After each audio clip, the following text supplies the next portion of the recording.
One of the characteristics of a framework is that when facts come in to contradict your framework, it's the facts that are thrown out, not the framework. So, like, if your framework, like you said, is that Muslims are violent and that Muslim women are oppressed, and then you meet me, and I'm a corporate lawyer, and I'm, not oppressed, not particularly silent, then what are you going to do? You're going to say, well, you're an exception. I mean, how many people like there really are you? Or you're going to say, well, you must be a non-practicing Muslim though, right? Or you're going to say, oh, I don't believe you. Which is what happens to me actually quite a bit, and other Muslims as well, because it's hard to reconcile those facts with that old framework.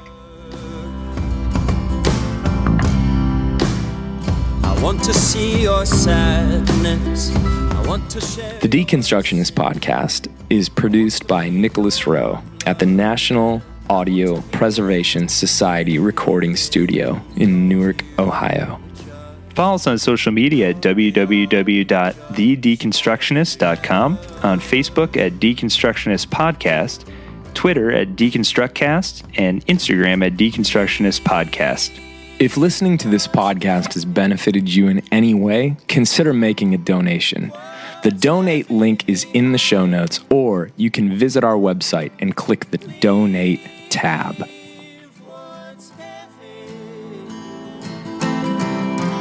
What's heavy behind?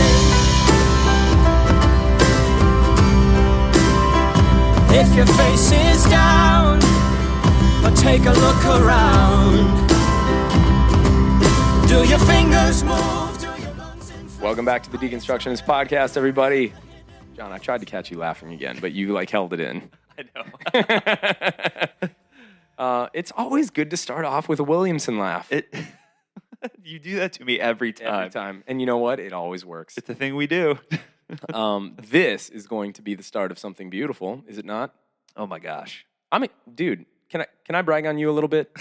Okay. John is our CEO. But and ops and HR and logistics and our recording studio and our barman. That's true. And our shipping and receivables. Not doing such a great job at that lately. But the most important thing that John does, aside from being here for all of this, is he has been ideating some really cool things this year, and this is the start of one of them. So one of the things about deconstruction is learning to see things from somebody else's perspective, and often we just focus on things from sort of the Western mind. So Christianity, science, atheism, different kind of nuances, even in between those sorts of streams and how they interact and, different weird theologies and blah, blah, blah. But we're all always kind of playing in similar streams, right? Yeah. Not anymore, thanks to John Williamson. Because he ideated this whole idea of a religious pluralism episode, and I hope it's the start of something regular, because this is going to be a little series that we do starting today and running for the next several episodes to take a look at something that's not at all a part of these worldviews that we normally look into. Somebody totally different is going to come onto the show and hopefully challenge everything you've assumed you knew about a particular way of seeing the universe, God, spirituality, reality, and humanity. Yeah. So. Yeah, we talked about way back, for those of you who have been following us since day one, we talked way back a year and a half ago about the idea of having other representatives from other religions on. And, as time went on, we kind of grew into something completely different than what we had kind of anticipated when we first started this project.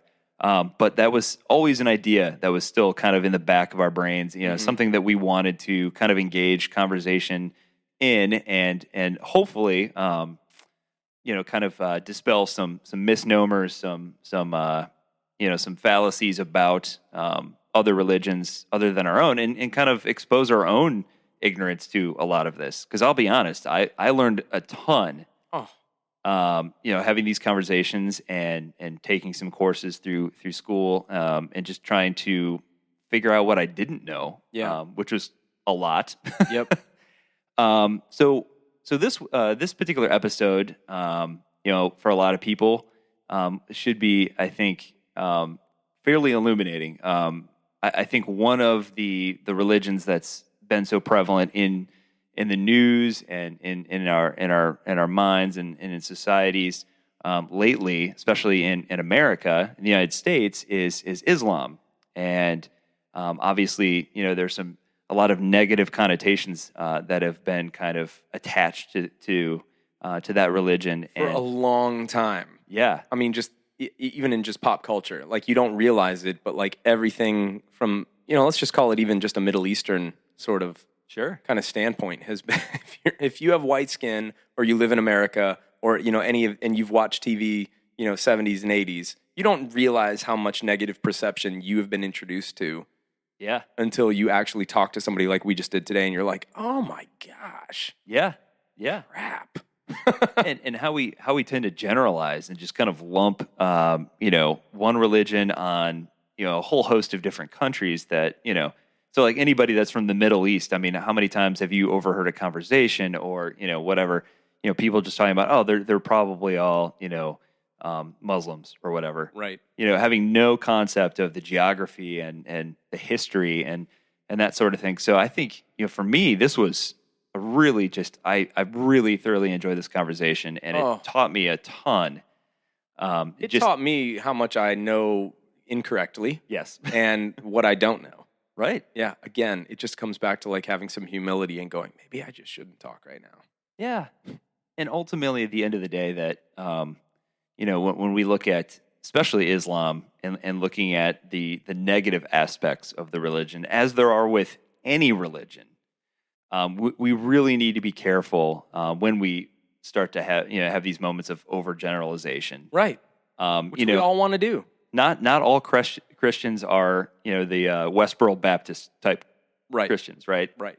And we would never overgeneralize in that way and say that all Christians are crazy in that way, right. and just narrow-minded and hateful and that sort of thing. And that's the same way with any religion.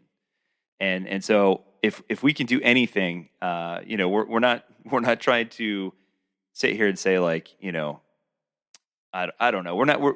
There's no point to this conversation other than we just need to take a step back, maybe try to educate ourselves a little bit more, and sit down and maybe have a cup of coffee with someone who's not of the same religion or same faith as you.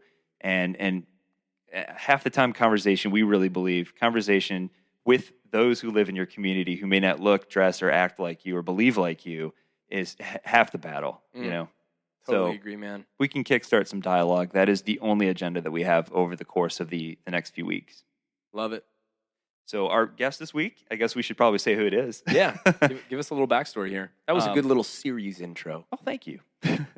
Our guest this week is Sumbul, Ali-Karamali, and she is the author of this really outstanding book. It's called The Muslim Next Door. And it's a really cool book for anybody who really doesn't know anything about Islam. And she doesn't profess to speak for the entire religion as a whole, and that's kind of the caveat for all three guests that we're about to have. But just if you need a general overview of the religion, you don't really know anything about it. I read a ton of different textbooks for some courses that I took on the subject, and this book, just in general, if you just want to pick up one book that just kind of sums it all up and really just gives you a good overview, this book is awesome. And she also wrote one that's directed towards a younger audience as well. That's really worth the look as well if you want to educate your kids. Yeah. So yeah, she may not speak for the entire Muslim community, but it's pretty obvious that we do speak for the entire Christian community. Yes. You and I. Yes. We're the official spokespeople. Yeah. I don't know if you guys knew that, but yeah. That happened just recently. That's awesome. But oh man, you guys are really going to enjoy this. Let's go ahead and roll tape. What do you say? Absolutely. Well, we're not going to put freaking in the middle of this one because it's going to be. We hard. made a rule a long time ago. If you have more than two names, it just doesn't flow. We have to just say your name. So without further ado, Sumbul Ali-Karamali.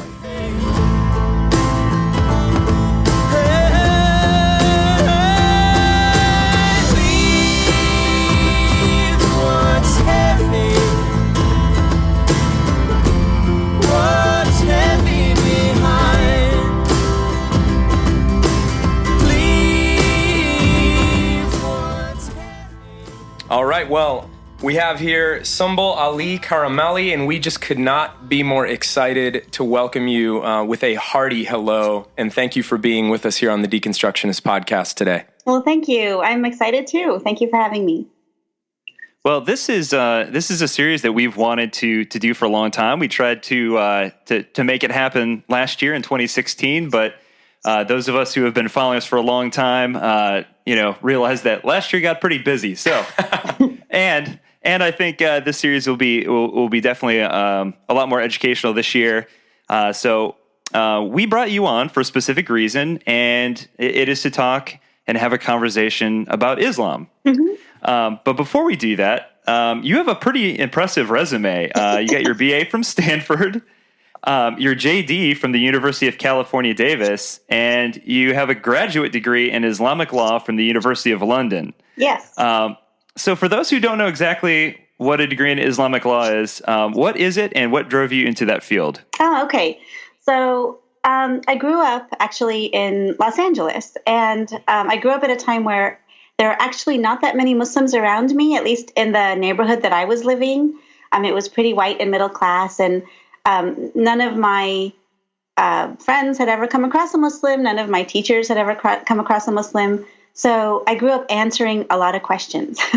And this continued. Like when I went to Stanford, it was like being in an Interfaith 101 experience. And then I went to law school and started practicing corporate law. And that's when really people started asking me for book recommendations, because they were, wanting to understand what was happening in the media. They were wanting to understand Muslims and Islam, but there was really nothing out there for them. And so when my husband's job took us to London, that's when I did an LLM in Islamic law from the University of London's School of Oriental and African Studies. And this is actually like a legal specialization degree that comes after a JD.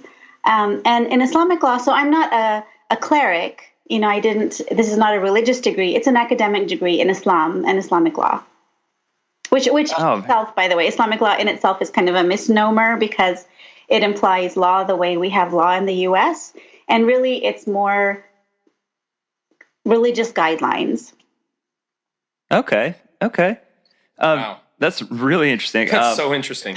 Yeah. So you decided to write this book, and what was it something that you wrote kind of as a reaction to the fact that there seem to be anyway a lot of kind of mischaracterizations, misrepresentations in the media? Because it seems like, especially since 9/11, obviously, we were kind of bombarded with news, and a lot of it is just focuses on kind of this small percentage of folks who happen to be Muslims. And I know it.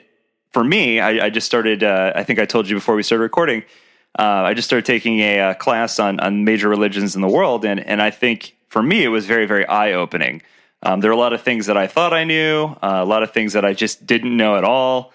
And I realized that, the people that we see in the news, we're not really getting a fair representation. Would you agree? Oh, absolutely. In fact, Muslims are largely absent from the news. Just recently in talking about the Muslim ban, there are all these people and all these commentators on the news talking about the Muslim ban, which directly affects Muslims, right? Yeah. And yet I didn't see any Muslim commentators on news media. Likewise, there are no Muslim normal characters on television. The only Muslim characters on television are in the context of terrorism. They're most of them are terrorists. Yeah. And even the one that I can think of, which is a woman on Quantico, she's pretty badass. She's an FBI agent. Oh yeah. But she's still fighting terrorism. So there are none of us on TV who are just, doctors or teachers or parents or people you would normally encounter in your life. So yes, I wrote the book because, I grew up at a time, I was a kid before the Iranian Revolution. And at that time, people had no idea. If I said I was Muslim, they had no idea what that meant.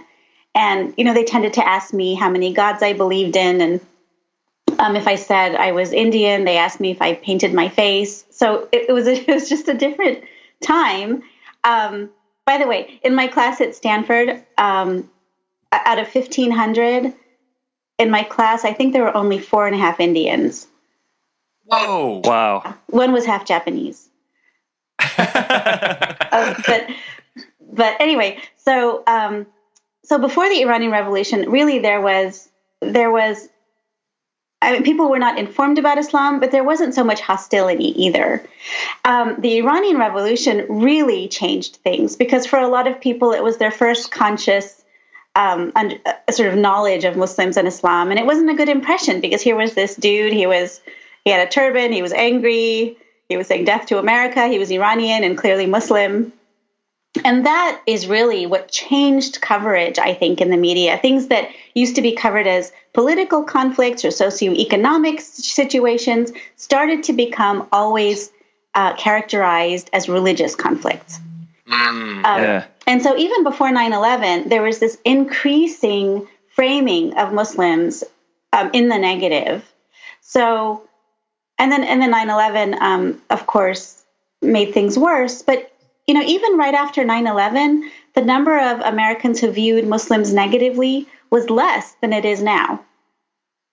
So, Man, I just wouldn't have thought that. Yeah, well, it's a couple of reasons. I mean, one, in a recent study, 90% of media reports on Muslims are in the context of violence.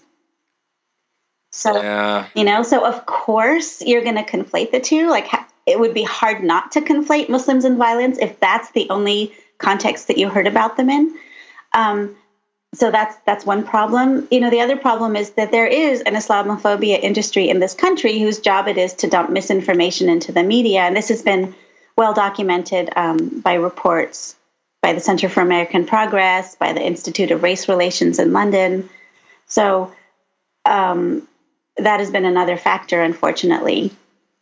Man, and unless somebody points that out, like I'm just sitting here realizing that, we consume media so almost subconsciously that unless somebody pointed it out, you would never even realize that most of the times Muslims are brought up in the news. It is in the context of violence. Mm-hmm. It's sort of that, again, back to like biases that we have and, confirmation bias, implicit bias, fits right into that, plays right into that. Absolutely. And there's a long historical tradition of that. So, and that's something of course I didn't know growing up here, but, just like there's a long historical tradition in the West of anti-Semitism, there's a long historical tradition of anti-Islam. And the reason is because, for medieval Christian Europeans, they didn't really know much about Islam. It was far away. Communication was not very good. And so they always thought of it as a foreign other religion, and they always looked at it through the lens of hostility.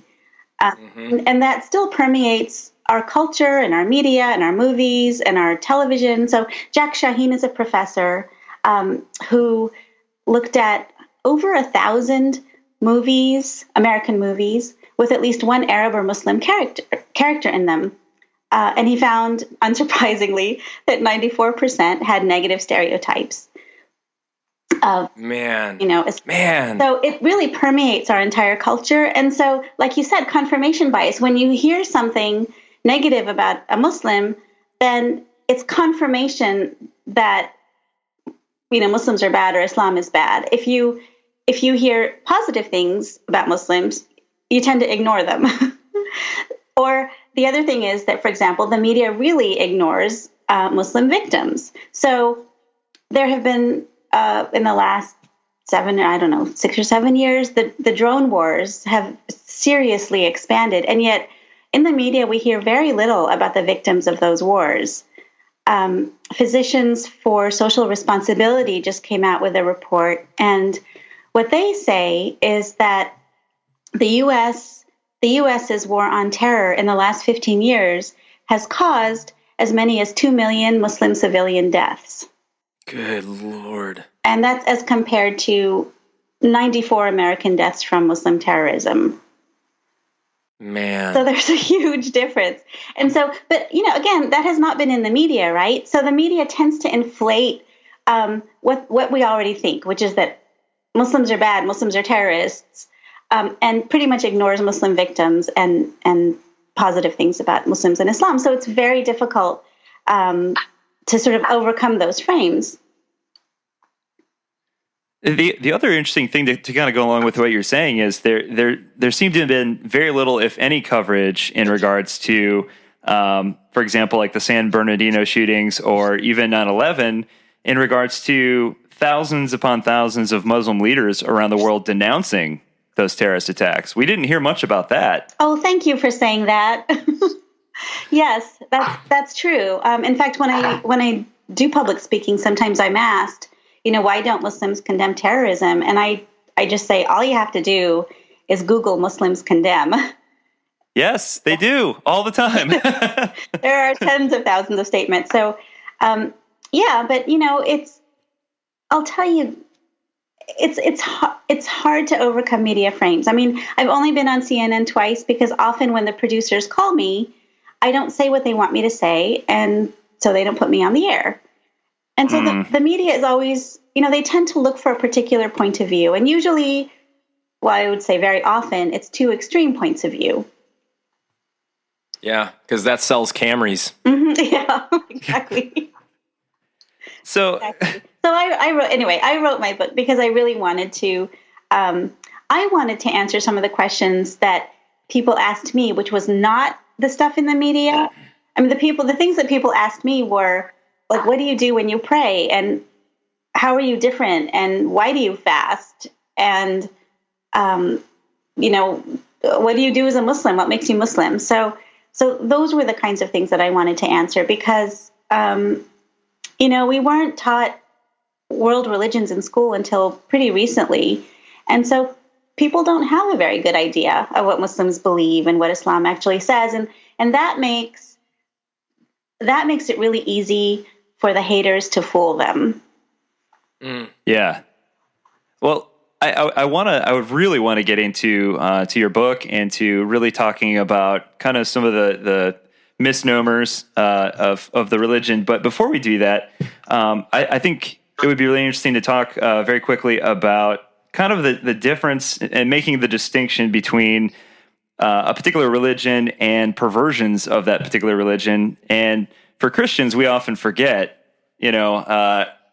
that there are many examples in Christian history, anything from the KKK, Westboro Baptist Church, the Holy Crusades, examples of violence and misconstrual of the religion for their own purposes.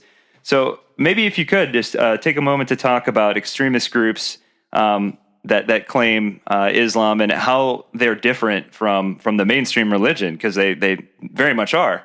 Yeah, absolutely. And thank you for asking that. In fact, I do bring up the KKK quite often because I think there's very little difference between the KKK and ISIS.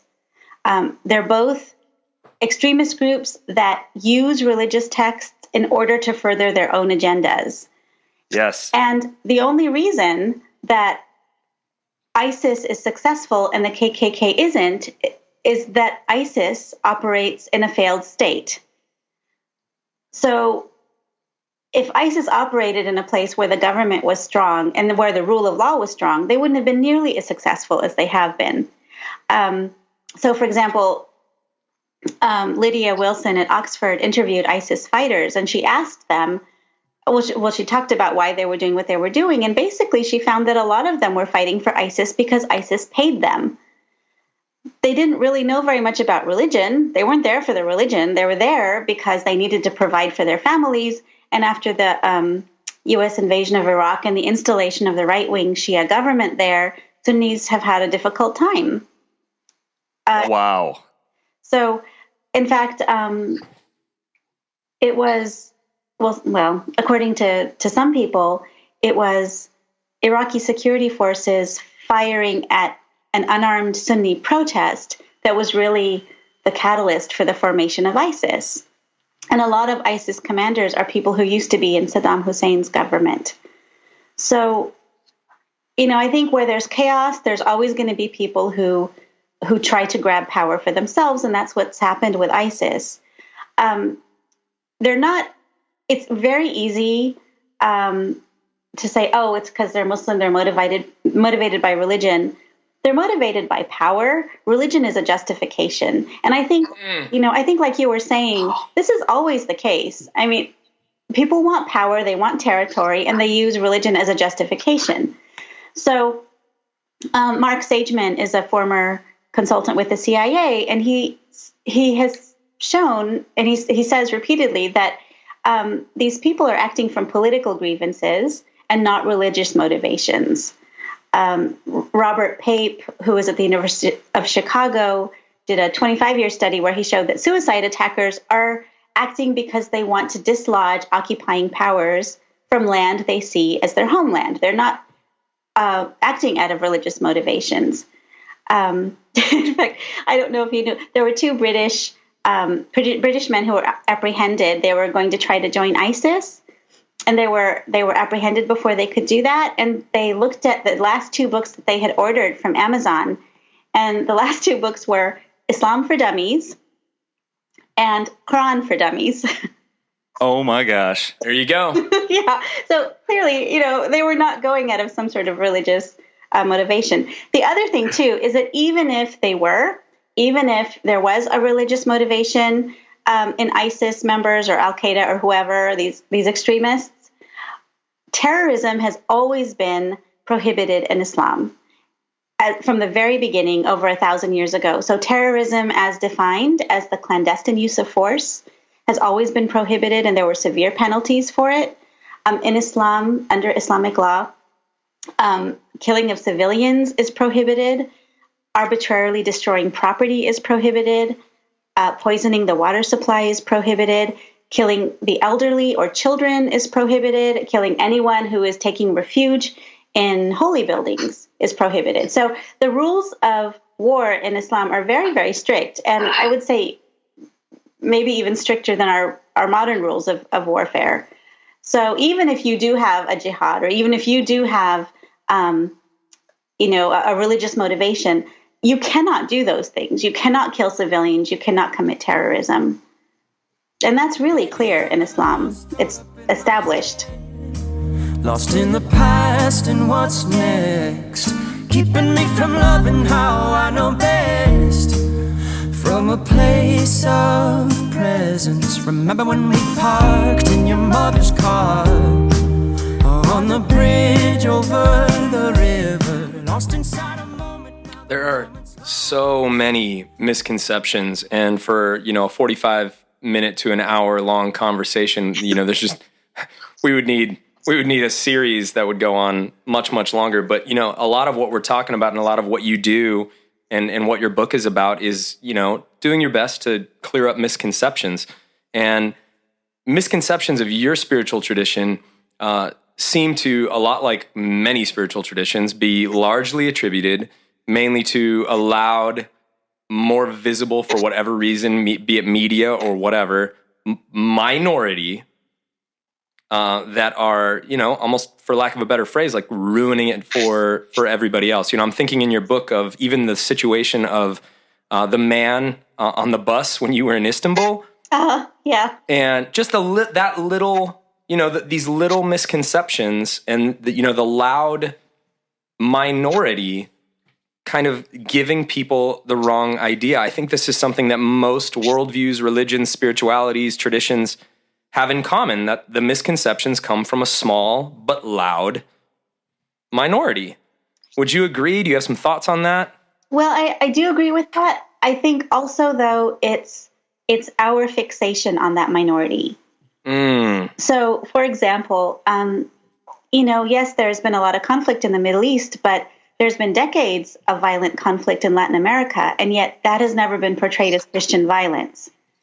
There was a 30-year civil war in Sri Lanka between Tamils, Hindus, and Buddhists, and yet that was never characterized as Hindu violence or Buddhist violence. In Myanmar right now, the Buddhist government is persecuting Rohingya Muslims, putting them in camps and basically undertaking an ethnic cleansing operation that has been largely ignored by the media here. And also, it is not characterized as Buddhist violence. So it's kind of the easy way out to always characterize any violence that a Muslim does as because of Islam or as Muslim violence. Sometimes it has nothing to do with religion, right? It's resource wars or fights over infrastructure or territorial wars. But it's easy to sort of lump everything as sectarian violence or Islamic violence. And even those terms are a problem because I hear over and over Islamic terrorism instead of Muslim terrorism. And Islamic is wrong because it means that the terrorism is pursuant to Islam. You can say they're Muslim terrorists. They're absolutely Muslim terrorists, but they're not Islamic. Wow. Do you know what I mean? So yeah, absolutely. So even the terminology perpetuates this idea. I mean, the BBC often uses jihadist as synonymous with terrorist, even though terrorism is not allowed under jihad, under Islamic law. So that just perpetuates our points of view. It's kind of an easy thing to do. If you already, again, there is a historical tradition of viewing Islam as the enemy, as the false religion, as the foreign religion. And if that's your frame, then you are going to fixate on the negative stuff, on the extremists. So the numbers, I hear sometimes people saying, "Oh, I know that not all Muslims are terrorists, but all terrorists are Muslim, right?" Come on. And actually, according to the FBI, 6% of terrorists in the U.S. are Muslim. In Europe, it's less than 2%. Wow. So we get yeah, go ahead. Oh, sorry. I was just going to say, I think this is a perfect time to ask this question. And basically, one of the things I noticed in your book that I thought was really interesting and kind of perfect for what we're talking about here is you tell a story about a partner in your law firm that demanded to know why Muslims were more violent than other kinds of people. And you've had similar questions asked of you. And I think I would love to hear you talk about that. And also just I think this is a good place to start kind of talking about some misconceptions, because I think the two biggest things that you often hear are that Islam is a very violent religion, and the other one is that they force women into kind of submissive roles. And yet your book, you're on the front cover smiling, wearing a V-neck sweater, and I'm assuming jeans, It was. So, yeah. Well, I sometimes tell people, okay, so a majority of Americans say they have negative views of Muslims, and a majority of Americans say they've never met a Muslim. And sometimes I think, okay, so if you met me, would you know that I was Muslim? You wouldn't. I mean, I don't stick out my hand and say, "Hi, I'm Muslim." And I don't, so I don't wear a burqa. In fact, less than 1% of Muslim women around the world wear face veils. It's hard to estimate. Certainly when I was growing up, most Muslim women in the world didn't even wear headscarves. Whoa. So, so you wouldn't know. Most people don't even know, for example, that 9 Muslim women have been heads of state of Muslim countries just in the last few decades, either presidents or prime ministers. No, definitely not. I think you could see the shock on our faces right now. We are shocked. Yeah. So, what does that say? That means not only that they were successful enough to become presidents or prime ministers, but that their Muslim population supported them. So, that's very different from what we're constantly hearing. Going back to that framework, it's funny when I was a baby lawyer that this partner sat me down and said, why are Muslims more violent than other kinds of people? And, there I was looking really nonviolent. I was in my new suit. I had my new pumps. And I've always thought, you can see me, but that's not changing your mind. And it's because of that framework. One of the characteristics of a framework is that when facts come in to contradict your framework, it's the facts that are thrown out, not the framework.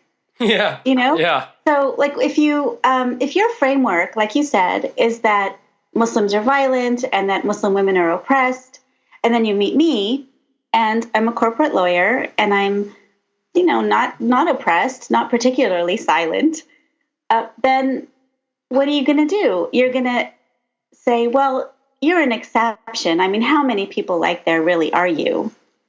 Or you're going to say, well, you must be a non-practicing Muslim, though, right?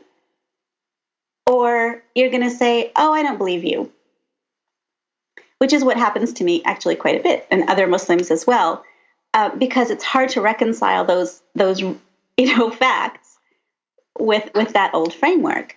So the first time I heard someone say Islam was sexist was when I was in law school, and I had never heard this before. I was shocked because when I was growing up, my parents didn't say you have to get married at an early age. My parents said you have to be as educated as you can be, and you have to be financially independent. Wow. And all of my parents' friends, all of my Muslim girlfriends growing up had the same experience. Mostly their parents were like, okay, you have to be doctors. There's no other choice for you. So, well, you went the other path. You became a lawyer, so No, I was a grave disappointment being a lawyer instead of a doctor. So it's like I said, it wasn't my experience, and I think also the thing people that really have a hard time with is separating culture, socioeconomic conditions, and religion. So, for example, in Pakistan, it's not religion that's going to hold a woman back. It's poverty. Wow. So in Pakistan, especially in the cities, I know women who are, I know a woman who practices law at the Supreme Court of Pakistan. I know that at least for a while, the head of Human Rights Watch in Pakistan was a woman. There are lots of physicians who are women in Pakistan. Those are the ones who've been able to afford an education. It's if they're poor, if they're in the villages, that's when girls have a hard time getting an education because maybe there aren't schools in their villages. Maybe the parents can't afford to send them to school, or if they have to make a choice between their son and their daughter, they'll send their son because they think he'll have a better chance of success. So one of the nonprofits that builds girls' schools in Pakistan, they say, yes, sometimes the Taliban are a problem, but the main problem in educating girls in Pakistan is poverty. And that's something you don't really hear. No, not at all. I'm just blown away by all this. Yeah.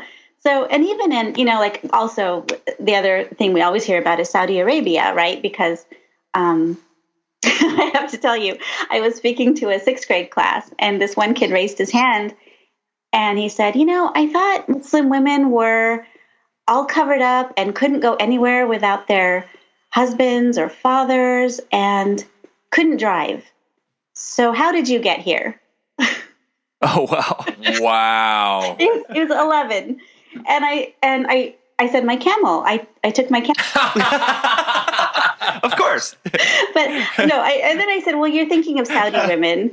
And, Saudis are only 2% of the Muslim population in the world. Over half the Muslims in the world are in Asia. And in Saudi Arabia, what's operating is just as much conservative culture of the Arab Peninsula as religion. In fact, when I was doing my degree in Islamic law, my advisor was a Christian Lebanese man, and he said, to my shock one day, he said Saudi Arabia would be a lot freer if they actually applied Islamic law. Really? Yeah. Because a lot of what's operating there is cultural tribal law. So, so all these things, it's easy to point to a particular culture and attribute it to Islam because that's the easy answer. But, even in Saudi Arabia, there are more women than men in universities. Man. Which is actually in Iran as well. More women than men in universities in Iran. You are really deconstructing some frameworks over here. Yeah. I'm glad to hear it. That is. Oh man! Wow!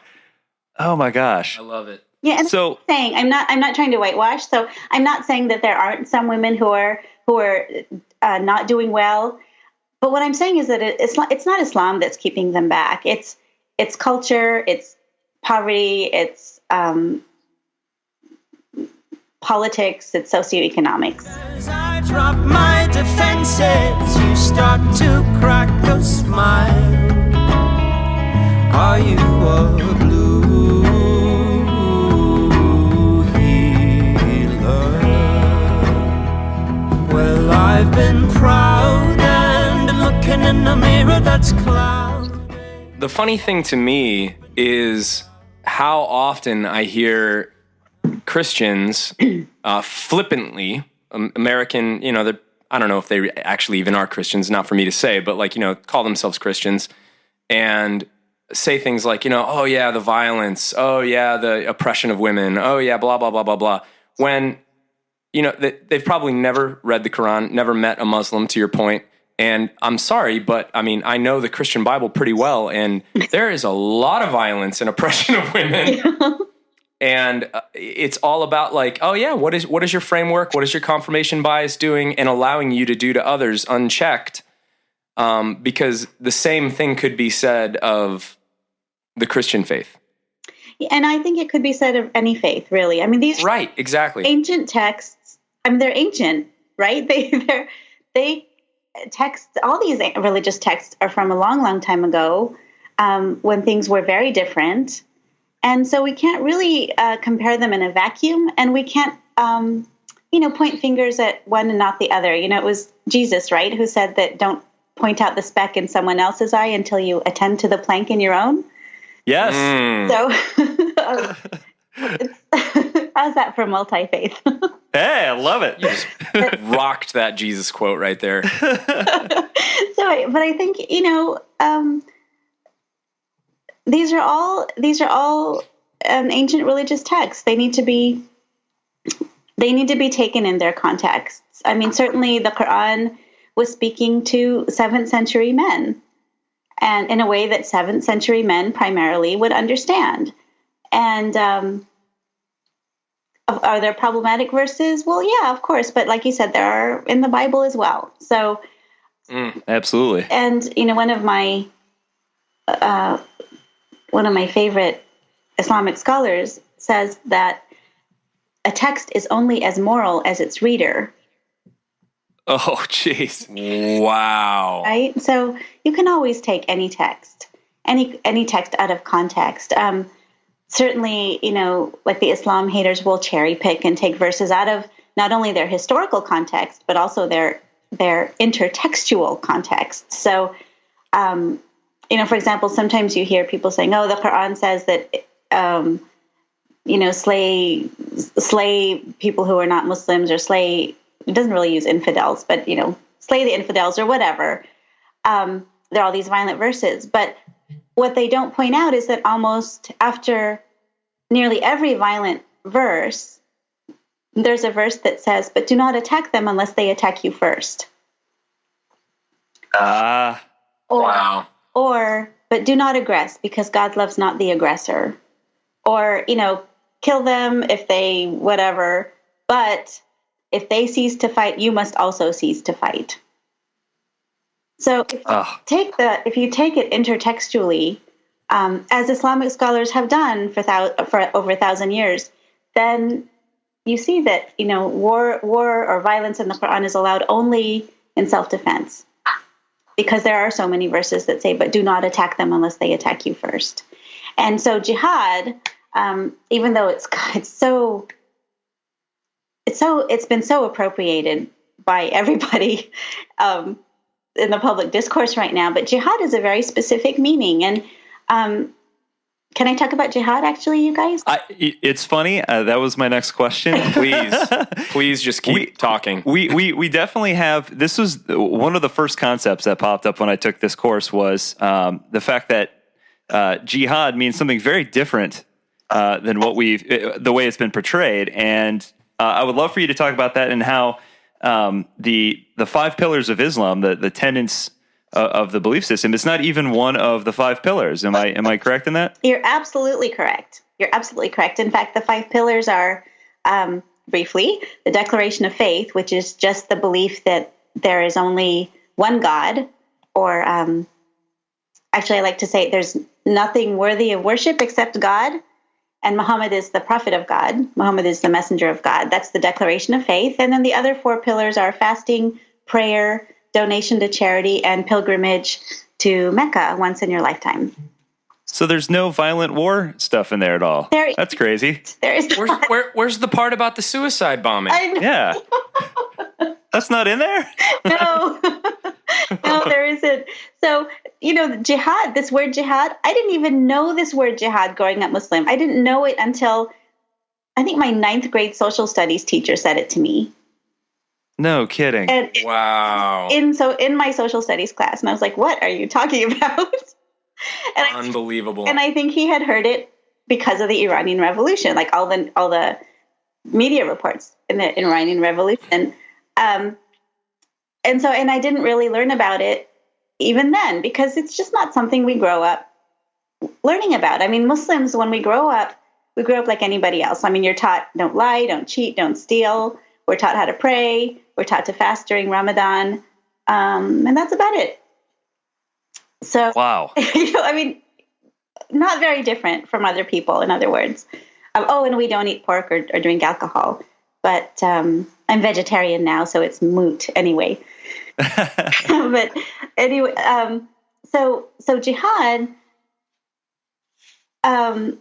it's just interesting that I learned it first in a Western context. But jihad actually means struggle. So that's the literal meaning of the word, and it's the greater jihad, or the main definition of jihad, is the struggle to make yourself a better person. It's the internal jihad, to make yourself a better person. Then there's the external jihad, which is to make society a better place.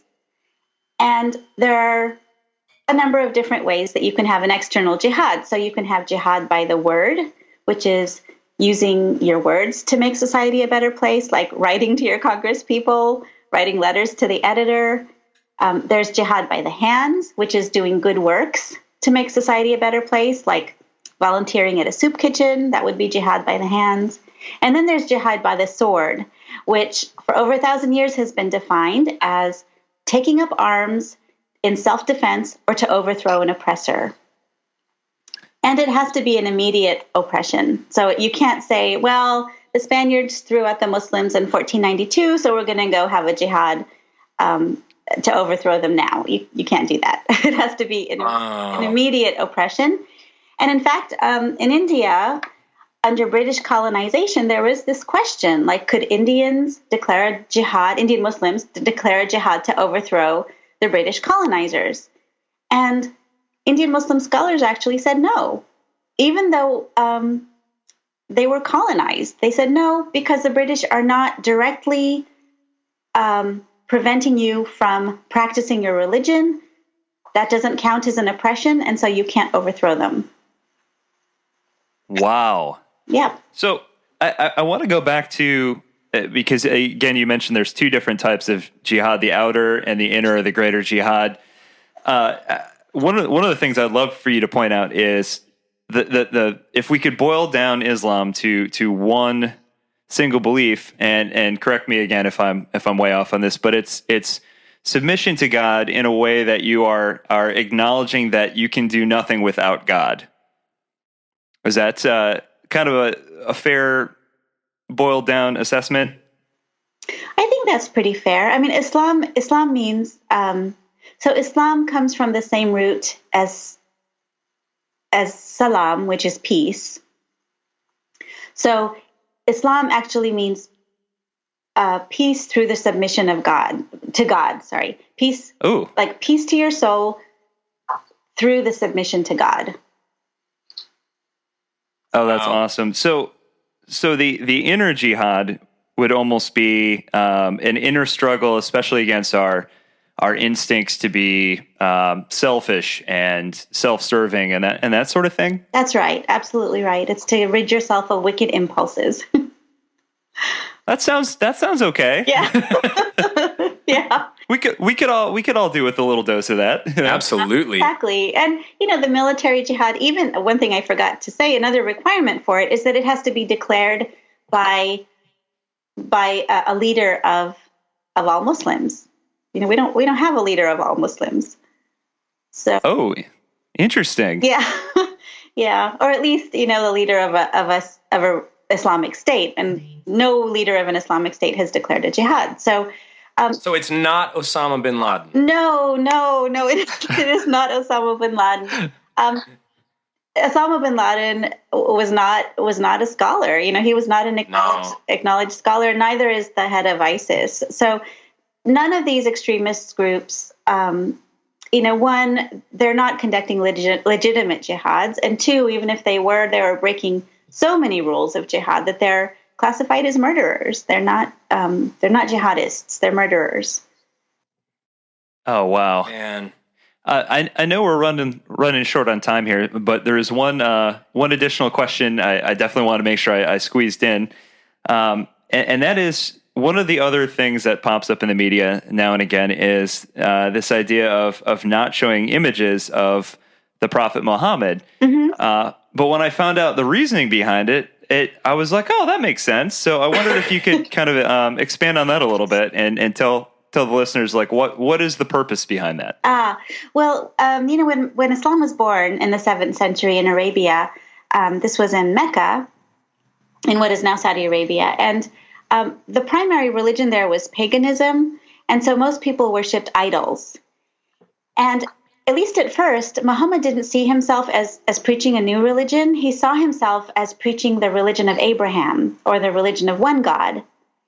And, just like Christianity accepts Judaism as part of its tradition, Islam from the very beginning accepted Judaism and Christianity as part of its tradition. Wow. So Muhammad accepted the Jewish and Christian traditions within Islam. And in fact, Muslims do believe in heaven and hell and all the Judeo-Christian prophets like Noah, Adam, Moses, Jesus, Solomon, David, Jacob. So we do say, after we say the name of Muhammad, we say peace be upon him. But also after we say the name of Jesus or Moses, we say peace be upon him. Wow. So Muhammad saw himself as preaching the religion of Abraham, which was the religion of one God. And so from the very beginning, his religion, Islam, was very much against the multiplicity of gods. It was very much against idol worshiping because that was the situation that it grew out of. So the reason that Muslims shouldn't portray Muhammad in statues or in paintings is because Muslims are afraid that people will start worshiping the statues or the paintings rather than worshiping God. So it was a reaction to idol worship. And similarly, Muslims are not supposed to portray angels. Angels are the prophets as well. But having said that, this does vary. Like in some cultures, they're very strict about it, and they won't even portray the human figure. In some cultures, they'll portray a human figure meant to be the prophet or angels, and they'll kind of, but they'll not have a face. In some traditions, but in some traditions, they do. Like in Iran, I think they do sometimes have paintings of the prophet or paintings of angels. So it does. So there's a general kind of reluctance to portray the prophets and the angels as in statues or paintings, but sometimes it does vary a little bit according to culture. It sounds so similar to so much of what I like to focus on in the Judeo-Christian tradition. I mean, from the earliest stories of God calling Abraham, it was away from this, pantheon of idol worship, idols for everything, idols for food, idols for sexuality, idols for everything. Yeah. To this God that refuses to be an idol. Don't make any images of me. You don't really even get to know my name. The only thing I'm going to tell you about my name is I am what I am. Mm-hmm. Because we can't, in like Protestant theology is a lot of it's based on a guy named John Calvin. He said that the human heart is a perpetual factory of idols. Oh. So there's so many commonalities here that I love. Yeah, And- definitely. And Muslims Go ahead. Muslims have always considered Jews and Christians as kind of belonging to a sibling religion because, Abraham had two sons, right? Isaac and Ismail, and the descendants of Isaac eventually became Jews and Christians, and the descendants of Ismail eventually became Muslims. So we're sort of cousins. Yeah, and even in our Christian Bible, God speaks that as a blessing over Hagar, that like, even though you suffered this oppression, I am going to bless you. You are blessed. Mm-hmm. I mean, that's in our tradition. Yeah, they're very similar. So John Esposito, who is at Georgetown, I mean, he's Italian Catholic, but he says that just as we talk about a Judeo-Christian tradition, we really ought to be talking about a Judeo-Christian Islamic tradition because they are very similar. I completely agree. And are you familiar with the Protestant theologian Miroslav Volf? I'm not, no. He wrote an interesting book that I don't really want to get into it too much here. You should check it out sometime. It's called Allah, A Christian Response, and it's deeply a reconciling work. It's an attempt to create bridges for conversation and dialogue. And one of my favorite quotes that I'd love to just get some thoughts from you on is, he says, if it's true that the dual command of love is the common ground of Islam and Christianity, then the consequences of this are momentous. He goes on to say, we no longer have to say to each other, quote, the deeper your faith, the more you'll be at odds with each other. To the contrary, he says, we must say, the deeper our faith, the more we will live in harmony with others. A deep faith no longer leads to clashes, it fosters peaceful coexistence, end quote. Oh, that's beautiful. Yeah, what are your thoughts on that? It seems like that resonates with a lot of what we're talking about. Yeah, well, there is a really, really strong pluralistic tradition in the Quran and also in Islamic history, which is, again, something that nobody knows about. But, under Islamic law and in the Quran, it's really established, actually, that you don't have to be Muslim to go to heaven. Yes. Whoa. Yes. Keep going. It always cracks me up a little bit because I think, here is this ancient religious text trying to tell people that this is the true message. But then it says, oh, but you don't have to believe in me to go to heaven. I literally have that line in your book highlighted. Yes. Yes. Yes. So the Quran says, specifically, it talks about Jews and Christians. So it says, Jews, Christians, Sabians, and others who believe in God and the last day will find their reward in heaven. And in fact, the Jews and Christians are given an elevated status as people of an earlier revelation, meaning that there are people who received an earlier revelation from God. The Quran, in fact, as Islam spread, the definition of people of an earlier revelation became broader. So as Muslims went to India, they included Hindus as people of an earlier revelation and Buddhists as people of an earlier revelation. The Quran specifically talks about Jews and Christians, though. And in fact, the Quran allows Muslims to marry Jews and Christians. And one of my favorite verses says, God made you into different nations and tribes so you could learn from one another. Oh, my goodness. That's a keeper. Yeah, definitely. I mean, keep in mind, 7th century religious text. So, and in fact, and also, the last thing is that forced conversion, contrary to popular belief, is prohibited in Islam. So the Quran specifically says there is no compulsion in religion. And it also says, to you, your religion, to me, my religion. The Prophet Muhammad said, God could have made everybody into believers, but he didn't. So who are you to force them to believe?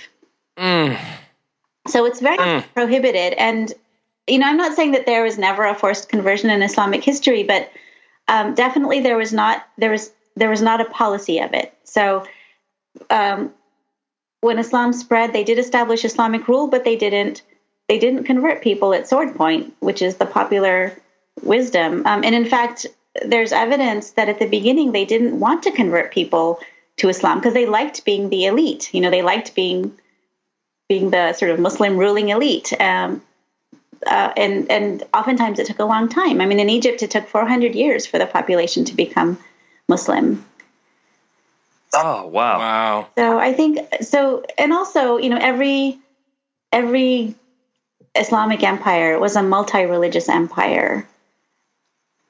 The Mughal Empire, the Islamic Empire, 1,000 years after the Prophet, the Ottoman Empire, they all accommodated different religions within those empires, and personal life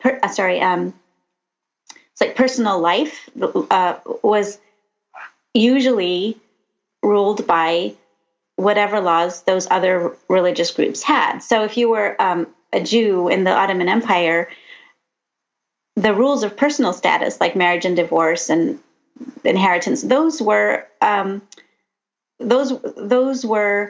your Jewish laws that governed you, not the Islamic laws. So Edward Said, I think, who was a Christian Palestinian, said that only Islam was effectively able to tolerate other religions within itself, historically speaking. So good.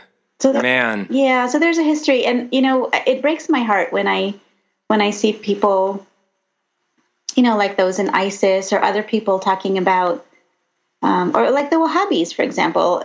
Like strict Wahhabis don't even think of Shia Muslims as real Muslims, much less Jews and Christians or other people. And it just breaks my heart, because that's not theologically supported, and it's not historically supported. Historically and theologically, Islam was a multi-religious phenomenon. So, wow, so good. We could just keep going on and on. I'd love to end with a little something that we were talking about a little bit before we turned the microphones on, and it was when we were talking about like all the religions and something you had pointed out to us about fundamentalism as a percentage in religions. If you could just tease that out a little bit, I think our listeners would get a lot out of that, and it'd be a good place to kind of start wrapping up here. Oh, sure. So I was reading a book by Carl Ernst, who is a professor of religion at the University of North Carolina, and he wrote that 15 to 20% of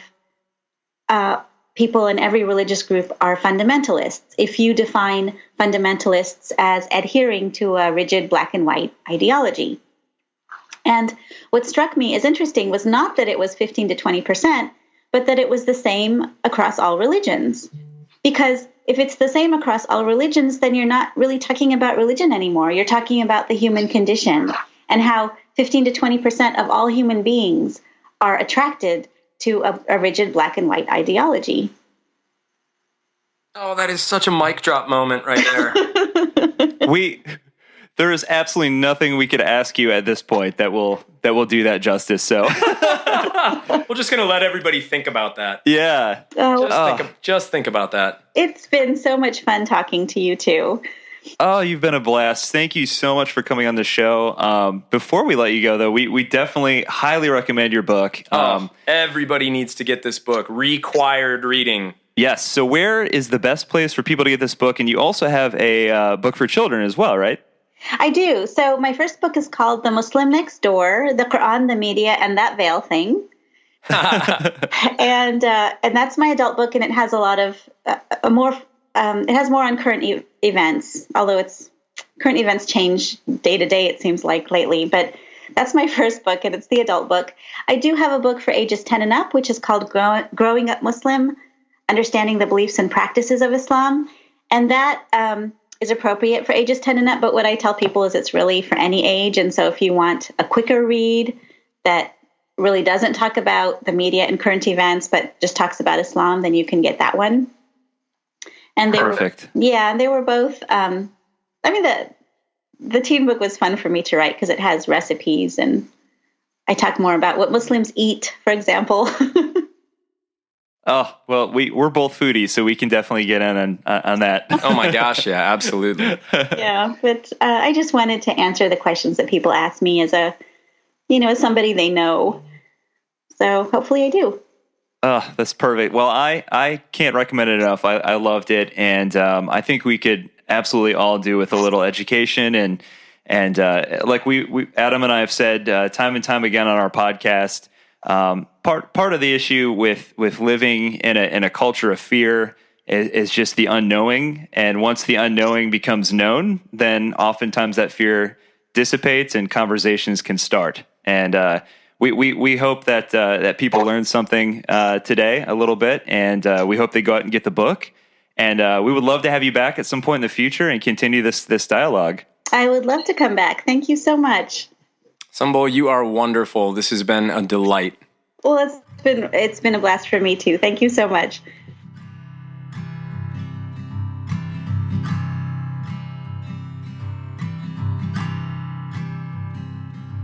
You came like a resolution under a starry sky. You are my one solution to the mystery of why. Wow. Always wow. That's what I love about the show. Do you remember when we first started recording? I don't even remember who it was, but somebody was just like, are you guys ever going to like not get your minds blown? Like, you can only get your minds blown for so long. And we were both like, You can? what? Really? No. There's a limit? I always want to get my mind blown. Right. Oh, that's... I think that's the point, right? We try to have guests on. Well, how boring would it be if we just got the same guests on all the time who all fell within the same, mind frame, and believed the same things about the same topics, and that's all we did. That would be kind of the antithesis of what we're trying to do with this podcast. it wouldn't even be boring because it wouldn't happen. No. We would have never started We would this have podcast. never started the podcast. Oh my gosh. I just think hopefully you guys took some notes as you went along. And again, I cannot recommend her book enough if you just want to get an idea, like if you really are starting from ground zero and don't know anything, it's just tremendous. And I just want to say, like, I knew nothing coming into it, and just the history of the religion and being one of the 3 Abrahamic traditions, Yeah. had no idea. And so I think the thing that I honed in on personally, I don't know about you, but when I was reading this book, the things that I really honed in on were the things that seemed contradictory to everything that I knew leading into it. Meaning, some of the things that the radical groups in Islam are doing that are, I think, in some cases, violations of the religion itself. Absolutely. That if you know nothing about the religion, you would just assume that they all think that way, right? That Right. all Muslims, all people who practice Islam, that's just the way it's done. Right. And then you realize very quickly, you're like, as with all religions, as we talked about in the intro, there are perversions of all religions. There are extremists in all religions. That was my favorite part of our whole conversation with her. And I know we talked a bit about that offline before we started recording. Yeah. But just the whole idea that when you survey any worldview or any civilization or any religion at all, there's a certain percentage of people that are extremist. Yes. Just Yeah. it's not a religious thing. It's not this religion or that religion. It's just a human thing. Yeah. Just think about that. And just be quiet a little bit sometimes, because we just all need to just listen better. We really do. And create opportunities to listen. Yeah. And I think it's funny because the argument that I hear that comes up a lot, and I've read part of the Quran, I've read some of the Hindu sacred texts as well. I've got one on my bookshelf over here. I've read the Bible. I've read, I try to read as much as I can, just so I want to be as informed as humanly possible. But the one argument that I hear that comes up a lot is like, well, there's just, the Quran is chock full of violence. Well, as a Christian, you must be ignoring a whole heck of a lot if you're not also acknowledging that there's a whole heck of a lot of violence especially in the Old Testament. Just don't read Judges or Joshua. Yeah. And like we can get into a debate over which one's more violent. And one, one might be more violent than the other, and who knows. Human beings are violent. Yes. And I mean, come on. It astonished me. If you guys haven't seen the movie Silence, you need to see the movie Silence. And it's not a historical movie. It is a work of fiction. But it's based like on historical, happenings and areas and things like that. And like just even knowing that like even Buddhism can get co-opted to become violent if empire takes it as a means to control people. It doesn't matter. How do you turn Zen and Taoism, like how do you turn those things, Buddhism, into violence? We should be asking that about any of these religions for the most part, because they all center on loving your neighbor, loving God, taking care of the earth, these principles that we can all agree on. And yet, lo and behold, statistically speaking, empire gets a hold of them, extremists get a hold of them, and they use them because religion is very powerful. Yeah. It's a great tool if used for evil purposes, right? Absolutely. What was the one of the things that really just kind of blew your mind, like in talking with her? I know a couple for me. Oh man, for me it was more of just I felt really, I guess the best way of saying it is like I felt kind of bad that I had not engaged more just in listening to there are so many Muslims in our community, John. Oh yeah. So many. And the fact that like that hasn't even dawned on me to just like, try to get to be better friends with some of them and just talk to them more. So when I'm talking to her and I'm hearing this girl that grew up in California that is, very passionate about her religion, but living in the West and breaking all these like norms and stereotypes about like the subversion of women or the oppression of women. Even like the subtitle of her book, like that headscarf thing, the head covering thing, extremism, just how open she was to listening to other religions. All of that stuff just kind of blew my mind. Yeah, and I think for me, like I said, very similar like reaction to this conversation. I mean, I thoroughly enjoyed it. She could not have been just a nicer, genuine human being, and just I would say, a wonderful representative of her religion. Absolutely. But I think two of the things I think that really kind of blew my mind. Number one, when she talks about the head covering thing, the fact that she never wore one until she moved to England, I think she said. Right. And then the other one was, what was the other one that she mentioned? There was another one that she mentioned that I was just kind of like, what? Shoot, I'm trying to think of it now. I had it and I lost my train. Oh, it's okay. My train. There's so much good juice. Yeah. People definitely need to go back and just like take a few notes down and you know what? Again, back to the theme of like why we're doing what we're doing. We all need more humility. I remember it now. Oh, do it. Sorry. I was trying to stall. Thanks, man.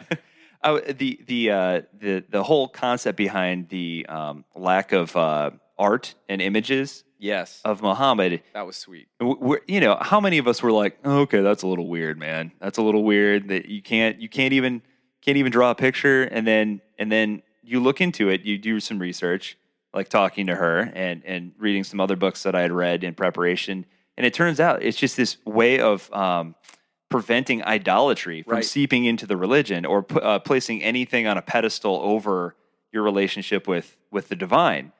And then you're like, oh, that's kind of cool. And that's kind of core to Judeo-Christianity Right. also, which we sort of just threw out, basically, eventually. Yeah. Yeah.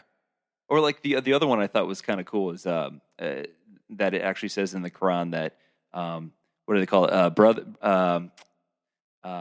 Brothers of the book. I'm getting that wrong. But basically what it says is that other believers, the other Abrahamic traditions, essentially are all assumed to meet in heaven. Yeah. That was a mind-blowing moment for me. Like, when wait, she was what? talking about how it's not as simple as do this, and then we're the only ones that go to heaven. That there is a lot more layers and complexity and openness and just not as astringent as like we would have thought, Yeah. Shoot, I thought you had to blow yourself up in a plane to go to heaven, and so you can get your 10,000 virgins or whatever the lore is that just gets spread, through word of mouth in our ridiculous culture. But like, yeah, man, we've got to do this more. If you're listening to this, make it a practice to do this more. We just all need to listen better. Yeah. So more where this came from. So we will look at another religion in 2 weeks or It's a like week. doing a flight. I It's know. like doing a flight of good juice. It's a juice flight. And by the end of it, hopefully you are in a very different place than when you started. And again, like the idea behind any of our episodes, regardless of if we're dipping our toe into another religion altogether or just looking at different ideas within the context of our own religion, the idea is to foster conversation and to just to think about the world and community differently than you did before you walked into this. Yeah, and even beyond that, to become better lovers of humanity, our neighbors. Amen. Because you can't, again, if you have blinders on or you have a filter on that you're looking through, you're not actually seeing these people, whoever they are. Right. And you can't love somebody you don't see. Right. So it's becoming better at seeing people so we can become better at loving people. And oftentimes it means being slower to speak. Yeah. Boom. I think we got to end it there, man. Mic drop. Oh, man. I actually do know who the band is for this episode. Well done, John. Thank you.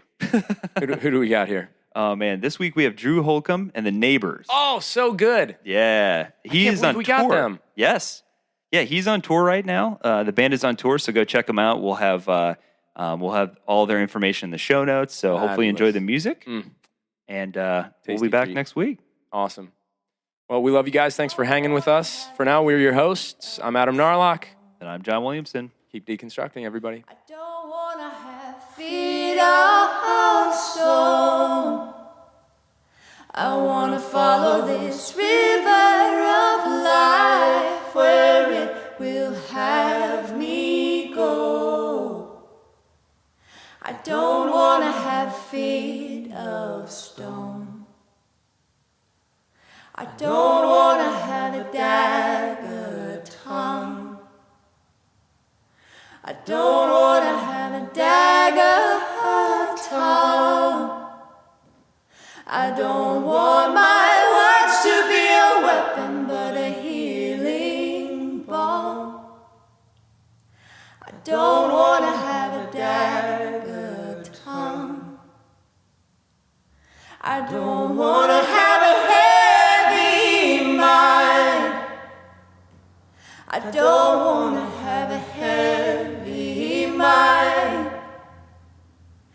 I don't want to hold these thoughts that are chains of iron.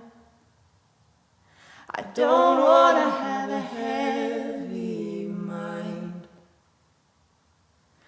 I want to have eyes of love.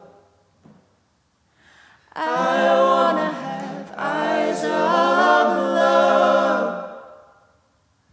Count the beggar man's life precious as my own.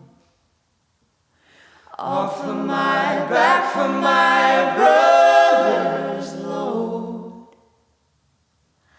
I want to have eyes of love. I want to have eyes of love. Morning people wake up for peace and quiet. McDonald's breakfast people, we wake up for the sweet rush of getting that warm, delicious breakfast right before it ends. Crush your morning goals with a steak, egg, and cheese bagel or any breakfast sandwich and snag another one for just $1 with the buy one, get one deal. Only in the McDonald's app. Limited time only at participating McDonald's. Valid once per day. Must opt into rewards. Ba-da-ba-ba-ba.